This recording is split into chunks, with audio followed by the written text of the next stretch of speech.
အစိမ်းနုရောင်လုံကြည်ညင်လေတော်တဲ့ကအင်အိုမင်္ဂလာပါဒီနေ့မှာတော့ကျွန်တော်တို့တက်လုံးမေးပြလို့မရနိုင်လောက်အောင်ထိတ်လန့်စရာကောင်းတဲ့ဖြစ်ရမှန်ဇလန်းတစ်ပုဒ်ကိုတင်ဆက်ပေးသွားမှာဖြစ်ပါတယ်ဒီဇလန်းကပဲခူးတိုင်းဘက်ကရွာလေးတရွာမှာလွန်ခဲ့တဲ့နှစ်ပေါင်း20ကျော်ကတကယ်ဖြစ်ပျက်ခဲ့တာပါဇလန်းရဲ့အဓိကဇာတ်ဆောင်ကတော့ကိုအောင်အမီလွယ်ဖြစ်ပါတယ်။သူဟာအဲ့ဒီအချိန်ကအသက်25နှစ်အရွယ်လူပြိုပေါက်တစ်ယောက်ပေါ့။သူတို့ရွာလေးကလဲကွင်းဒေကြားမှာတည်ရှိပြီးညဘက်ဆိုရင်အရန်ကိုတိတ်ဆိတ်လွန်းနာကြောင်းကိုချီထန်ကိုတောင်ပြန်ကြောက်ရတဲ့ဒေသမျိုးပါ။ကိုအောင်ဟာတညမှာမြို့ကနေရွာကိုစပိန်နေပြန်လာခဲ့ပါတယ်။အချိန်ကည9နာရီခွဲလောက်ပေါ့ရွာအဝင်းလဲကွင်းပြင်လန်းကိုရောက်တဲ့အခါလမ်းဘေးကဇရက်အိုလေးနာမှာမိန်းကလေးတယောက်ရက်နေတာကိုတွေ့လိုက်ရပါလေသူမကအစိမ်းနုရောင်လုံကြီးလေးကိုဝတ်ထားပြီးအင်ကြီးအဖြူလေးနဲ့ပါကိုအောင်ကရွာထဲကတယောက်ယောက်များလားဆိုပြီးစပိန်ရက်လိုက်ပါတယ်ညီမဘာတူလဲဒီအချိန်ကြီးတယောက်တည်းဘာလုပ်နေပါလဲအဲ့ဒီမိန်းကလေးကခေါင်းငုံထားပြီးခတ်တိုးတိုးလေးပြန်ပြောပါတယ်။အကို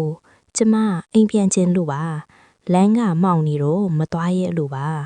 ။ကိုအောင်ကစိတ်ကောင်းရှိသူပြီးသူမကိုစပိန်နောက်မှာတင်ပြီးလိုက်ပို့ပေးဖို့ဆုံးဖြတ်လိုက်ပါတယ်။ဒါပေမဲ့သူမစပိန်ပေါ်တက်လိုက်တဲ့အချိန်မှာကိုအောင်ရဲ့စပိန်နောက်ကအရန်ကိုလေးလံသွားသလိုပတ်ဝန်းကျင်ကလည်းရုတ်တရက်အေးဆက်သွားပါတယ်။မိန်းကလေးကလမ်းညွန်တဲ့အတိုင်းကိုအောင်ဟာရွာရဲ့အစွန်ဘက်လဲခွင်းတွေရဲ့အဆုံးကအိမ်လေးတစ်အိမ်ကိုရောက်သွားပါတယ်။အဲ့ဒီအိမ်ကဝါထရန်ကအိမ်အိုလေးပါ။အကိုရောက်ပြီကျေးဇူးတင်ပါတယ်ရှင်။အထဲကိုခဏဝင်ပြီးရေနွေးချမ်းတောက်ပါအောင်မလားကိုအောင်ကအလိုက်သိမ့်ဝင်သွားပါတယ်အိမ်ထဲမှာမီးခွက်သေးသေးလေးတစ်လုံးပဲထွန်းထားပြီးအသက်ကြီးကြီးအဖွားအိုတယောက်ကအမောင်ထဲမှာထိုင်နေပါတယ်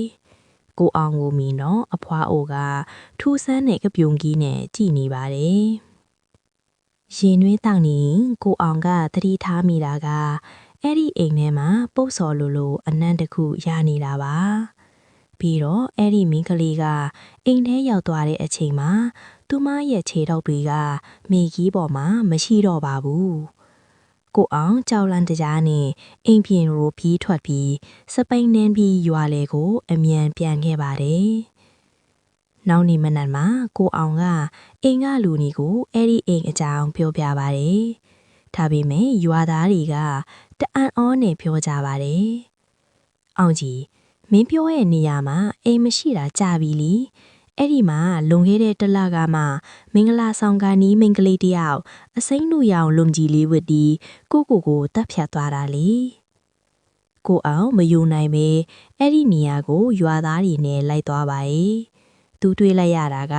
အိမ်မရှိတော့ပဲခြုံရွဲတွေဖုံးနေတဲ့မြေခွက်လက်ကြီးပါဒါပေမဲ့ထူးဆန်းတာကသူညာကတောက်ခဲ့တဲ့ရေနွေးချမ်းပကန်းလုံးဟာ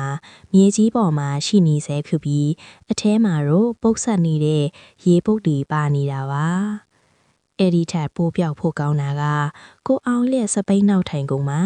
ရုံညွန်တွေနဲ့အတူလူဆန်ပြင်းရှေ့ခွေလိုက်ကြီးကတ်ပါလာတာကိုတွေ့လိုက်ရတာပါပဲ